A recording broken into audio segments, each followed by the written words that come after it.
अस्सलाम दोस्तों, इन छड़वे मौज़ूम फ़खर में खुश आमदीद। एक वीडियो आने वाली है जनाब, और बहुत जल्दी वो वीडियो मंजर आम पर आने वाली है। और ये वीडियो पाकिस्तान की सियासत पर दो तरह से असरात मुरतब करेगी, क्योंकि इस वीडियो के आने से यकीनी तौर पर जो जमात मुतासर हो सकती है उसके दो मामलात हैं जो इस वक्त ऑलरेडी ही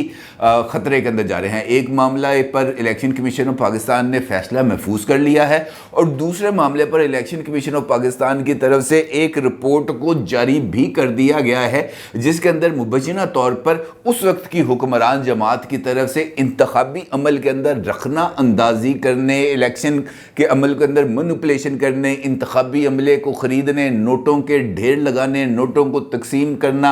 और उसके साथ साथ इंतज़ामिया को दबाव में लाना, फायरिंग करना, हंगामाराई करना, इस किस्म की एक लंबी सी चार्जशीट है जो दे दी गई है। और इसका एविडेंसेस भी इस कदर नाकाबिल तरदीद हैं जिससे इनकार मुमकिन नहीं। और ये जो वीडियो जिसका मैं आपसे जिक्र करने जा रहा हूँ, ये वीडियो इस हवाले से एक टर्निंग पॉइंट साबित हो सकती है। और उस वीडियो के अंदर आपको जो है पाकिस्तान तहरीक इंसाफ के 2-3 लीडर्स तो बड़ी क्लैरिटी के साथ नज़र आएंगे। यानी उस वक्त जो पीटीआई के यहाँ पर वज़ीर आला पंजाब की मावन खुसूसी थी फिरदौस आशिक अवान साहिबा, वो आपको उस वीडियो के अंदर मुमकिन तौर पर नज़र आ सकती हैं। और उसके साथ साथ आपको उस वक्त के वज़ीर आज़म के मावन खुसूसी उस्मान डार भी नज़र आएंगे। और इस किस्म की कुछ सूरत हाल होगी कि यूँ मेज़ पड़ी है, मेज़ के ऊपर नोटों के बंडल पड़े हैं, और सामने मुख्तलिफ लोग बैठे हैं जिसके अंदर कमिश्नर सियालकोट हैं, DPO हैं, डिप्टी कमिश्नर हैं, और वो तमाम प्रिजाइडिंग ऑफिसर्स मौजूद हैं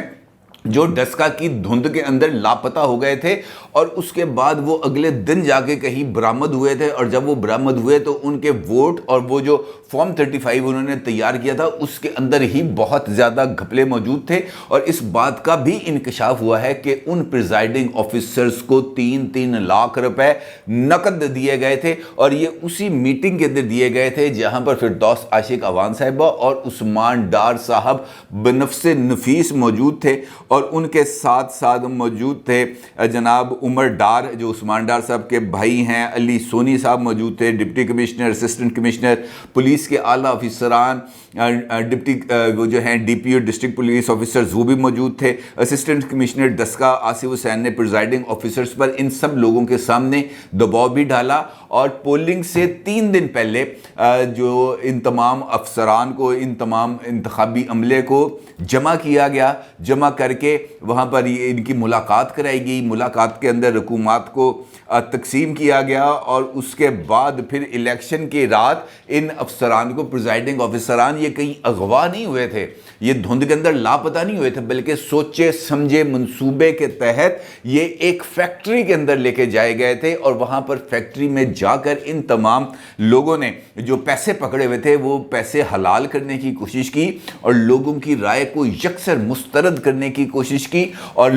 वो जो वोटों की पर्चियां हैं वहाँ पर अपनी मर्जी की मोहरें लगाईं, और मोहरें लगाकर ये जनाब अपनी तरह से काम कंप्लीट करके रिटर्निंग ऑफिसर के दफ्तर तक पहुँचे। लेकिन उस वक्त तक वहाँ की सूरत हाल ही मुकम्मल तौर पर तब्दील हो चुकी थी। अच्छा, इस जो रिपोर्ट है जो इलेक्शन कमीशन की तरफ से जारी की गई है, इसके अंदर एक वादा माफ गवाह भी है। अच्छा जी, वो वादा माफ जो गवाह हैं वो इनफैक्ट उनका रोल बहुत ही ज़्यादा इम्पॉर्टेंट हो चुका है, इस वजह से कि उन्होंने बहुत सारे शवाहिद इलेक्शन कमीशन ऑफ पाकिस्तान के हवाले भी किए हैं, और बहुत सारी जो जगह हैं उनकी निशानदेही भी की है। और उन्हीं की मदद से उस फैक्ट्री को ना सिर्फ ट्रेस किया गया, बल्कि उस इलाके की, उस तारीख के ऊपर जियो फेंसिंग कराएगी। जियो फेंसिंग से मुराद ये है, जिस तरह मैंने आपसे कहा कि वहाँ पर जिस फैक्ट्री के अंदर ये प्रिजाइडिंग ऑफिसर बैठ के मोहरें लगा रहे थे, वहाँ का सारा डाटा इकट्ठा किया गया कि कौन कौन सा मोबाइल फ़ोन किस किस पॉलिटिकल लीडर, किस किस सरकारी अफसर, किस किस ब्यूरोक्रेट के पास मौजूद था, और वो नंबर की लोकेशन कहाँ पर थी। इस सारे अमल को कहते हैं जियो फेंसिंग। ये जियो फेंसिंग की गई तो पता चला कि वो 20 के 20 प्रिजाइडिंग ऑफिसर की मोबाइल की लोकेशन भी उसी फैक्ट्री पर में शो हुई। फिरदौस आशिक अवान साहिबा, उस्मान डार साहब, उमर डार साहब, कमिश्नर वगैरह वगैरह तमाम जो लोग हैं उनकी लोकेशन भी उसी फैक्ट्री के अंदर साबित हुई। और ये ऐसा नाकाबिल तरदीद सबूत है जिसका अब इनकार मुमकिन नहीं है, क्योंकि साइंस अब फोरेंसिक पे चलती है। अब ये तहकीकात आ गई हैं फोरेंसिक मोड के ऊपर। हर एक चीज़ की जड़ तक पहुंचने का आसान तरीका है कि आप उसका साइंटिफिक एनालाइज करें और उसके नतीजे में आपके सामने सारे के सारे हकायक खुल जाते हैं। एक कड़ी को पकड़ने की देर होती है कि सारे का सारा खेल ही खुल जाता है। अच्छा, इस सारे मामले में जो वादा माफ गवाह हैं वो हैं डीएसपी जुल्फ़कार वर्क, और जुल्फ़कार वर्क साहब ने बहुत सारी तफसीलात जो हैं वो इलेक्शन कमीशन ऑफ पाकिस्तान को दी हैं, और साथ उनका ये कहना है कि जनाब मेरी जान को ख़तरा है और अगर मुझे इस तरीके से विदाउट निगरानी छोड़ दिया गया तो फिर आज नहीं तो कल मुझके ऊपर हमला हो जाएगा। और साथ उनका ये भी कहना है, अपनी जो रिपोर्ट इलेक्शन कमीशन की तरफ से जारी की गई है, मतीउल्लाह जान साहब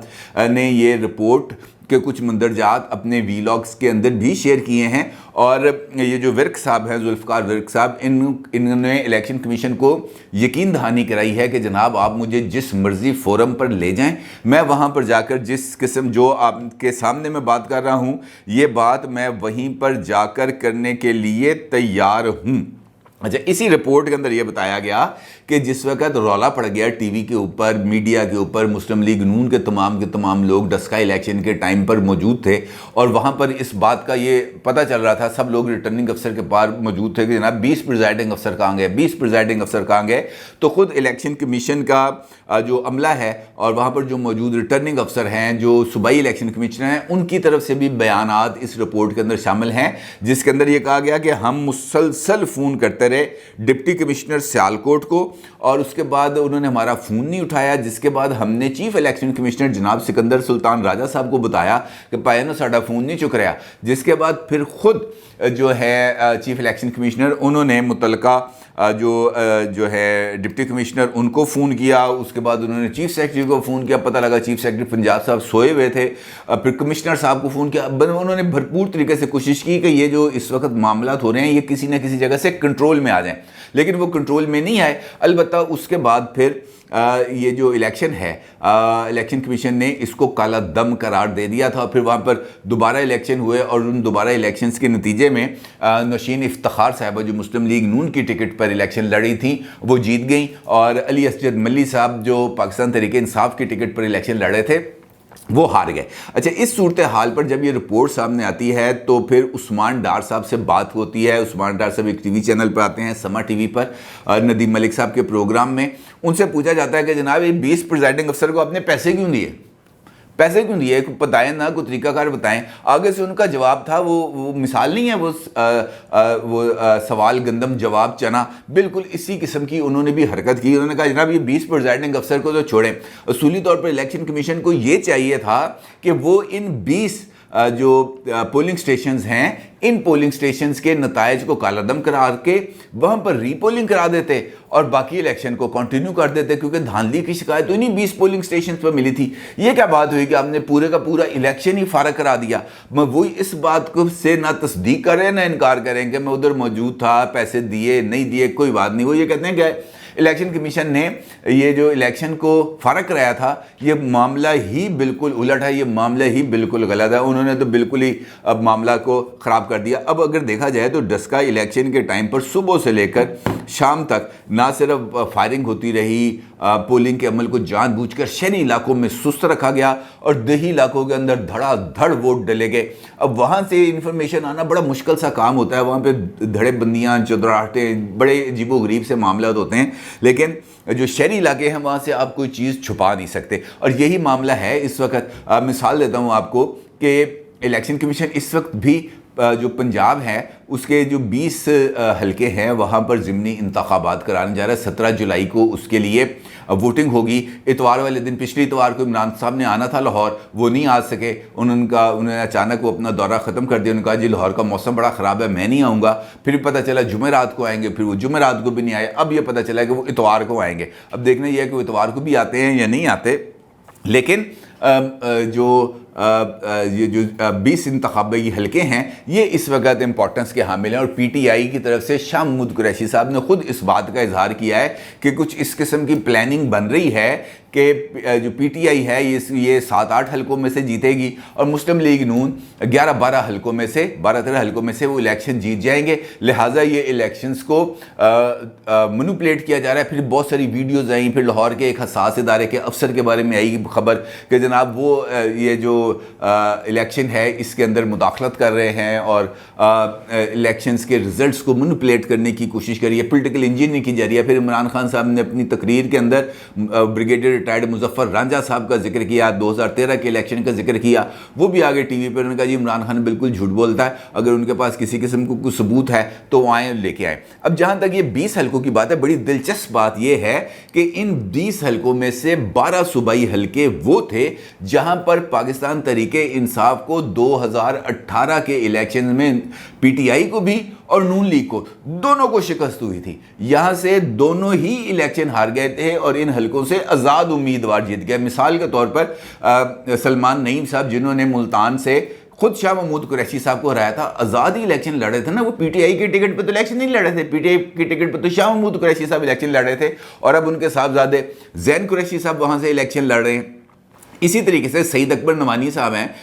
سعید اکبر نوانی صاحب آزاد الیکشن لڑے تھے، اجمل چیمہ صاحب ہیں آزاد الیکشن لڑے تھے، نعمان لنگڑیال ہیں آزاد الیکشن لڑے تھے، اور اس طریقے سے بے شمار لوگ ہیں جنہوں نے آزاد حیثیت سے الیکشن لڑا، نون لیگ کو بھی ہرایا، پی ٹی آئی کو بھی ہرایا، اور اس کے بعد جہانگیر ترین صاحب کے جہاز میں بیٹھے بنی گالا گئے، مفرل گلے میں ڈالے اور پی ٹی آئی میں شمولیت کا اعلان کر کے عمران خان صاحب کی پارٹی کو اکثریت دلوا دی۔ ادروائز 2018 کے الیکشن میں اگر کسی پارٹی کو پنجاب کے اندر اکثریت حاصل تھی تو وہ مسلم لیگ نون تھی۔ اب یہ والا ڈنڈورا پیٹنا کہ جناب یہ 12 حلقے تو وہ جیت جائیں گے، بھائی 12 حلقے تو اب پہلے کون سے جیتے ہوئے تھے؟ یہ تو ایک خام خواہ کی ایک الیکشن کمیشن نے اور انتخابی قواعد کے اندر ایک یہ چیز ڈالی ہوئی ہے کہ جناب آزاد امیدوار نے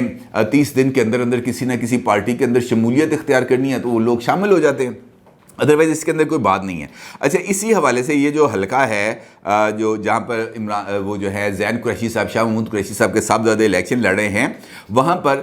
جب ریٹرننگ افسر یہ کاغذات کی جانچ پڑتال کر رہے تھے تو شاہ محمود قریشی صاحب اور ان کے جو ساتھ کچھ لوگ تھے وکلا تھے 20-25، وہ ریٹرننگ افسر کے عدالت میں چلے گئے اور وہاں پر جا کے انہوں نے شور مچایا، وہاں پر جا کے ان کے کام میں مداخلت کی۔ اب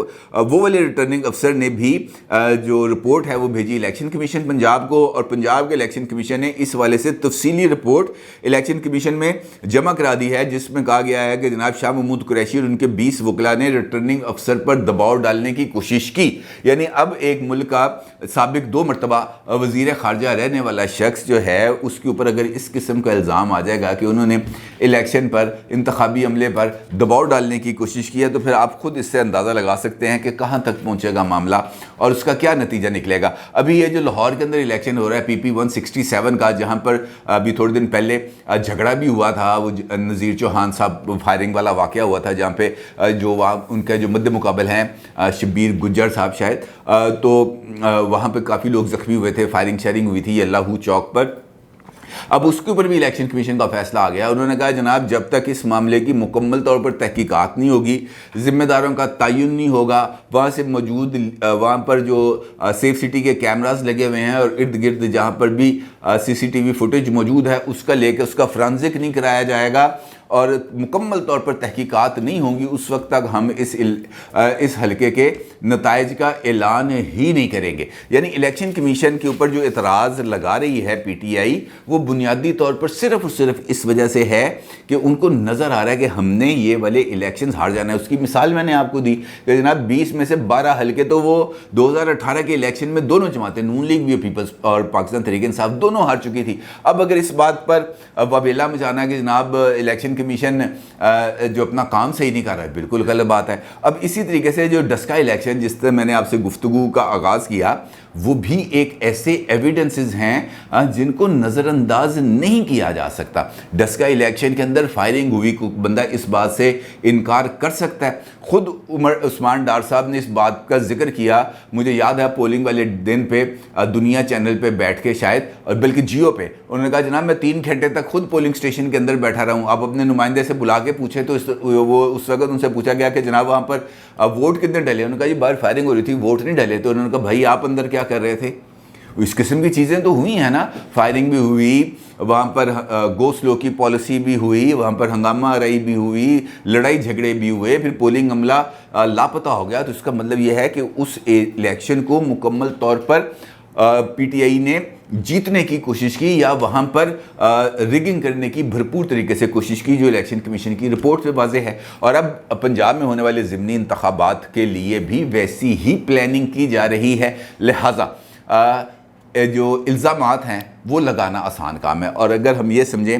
کہ پی ٹی آئی صرف اور صرف الزامات لگا کے ہی الیکشن جیت سکتی ہے یا اپنے لیے نئے نیریٹو کی بنیاد رکھنے کے لیے الیکشن کمیشن کو، اسٹیبلشمنٹ کو، حکومت کو دباؤ میں رکھنے کے لیے وہ کچھ اس قسم کا ڈرامہ کریٹ کرنا چاہ رہے ہیں، تو میرا خیال ہے کہ یہ بالکل ہی ایک غلط، وہ کہتے ہیں نا ایم گو کی جنت، یہ ایم گو کی جنت میں رہنے والی بات ہے۔ اور اس جنت سے جتنی جلدی باہر آ جائیں، حقیقت کی دنیا میں آ جائیں، تو اتنا ہی زیادہ بہتر ہے۔ بہتر یہ ہے کہ سیاست کو سیاست کے انداز میں کریں، مثبت انداز میں کریں، پاکستان کی بہتری کے لیے کریں۔ یہ پیغام ہر ایک سیاسی جماعت کے لیے ہے، اسی سے کوئی نہ کوئی راستہ نکلے گا، اسی سے ہی ہم اپنے پیروں پر کھڑے ہو سکتے ہیں، اسی سے ہی جمہوریت مضبوط ہوگی۔ ادروائز الزامات، جھوٹ، بہتان، گالی سے صرف اور صرف معاشرے میں تفریق ہوگی، تقسیم ہوگی، انتشار ہوگا، اس کے سوا کچھ نہیں۔ اپنی رائے کا ضرور اظہار کیجیے گا۔ آپ کو بہت شکریہ۔ اللہ حافظ۔